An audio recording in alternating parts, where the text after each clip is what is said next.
presented by Kranti Music.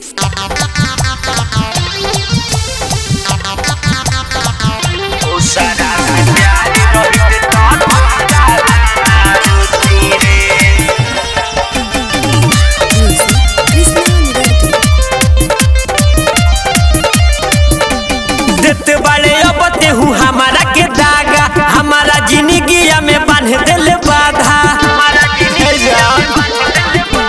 देते बड़े अब तेहू हमारा के दागा, हमारा जिंदगिया में बांध दिल बाधा। जिस समय के चाह रहित तो पैसा बोले के सोती रे, दोसरा से प्यार रहित तो दोसरा से प्यार रहित तो तुहरा लाना रोती रे, दोसरा से प्यार रहित तो तुहरा लाना रोती रे।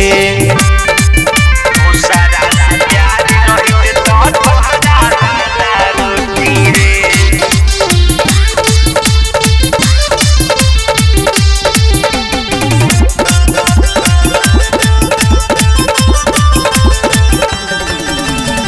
दूसर के प्यार काहे तोड़ता रे आज रे, हमरा पर हंसतावे गौवा समाज रे।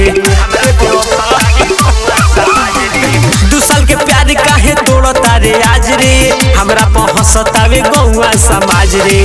दिल में केहू और रहित तो तोहरे हम ना होती रे, दोसरा से प्यार रहित तो दोसरा से प्यार रहित तो तुहरा लाना रोती रे, दोसरा से प्यार रहित तो तुहरा लाना रोती रे। दोसरा से प्यार रहित तो तुहरा लाना रोती रे।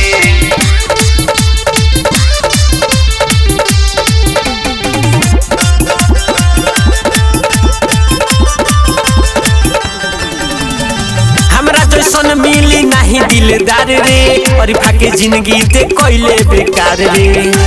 अरे करेगा हमरा जैसन नहीं मिली दिलदार रे, और फाके जिंदगी ते कोइले बेकार रे।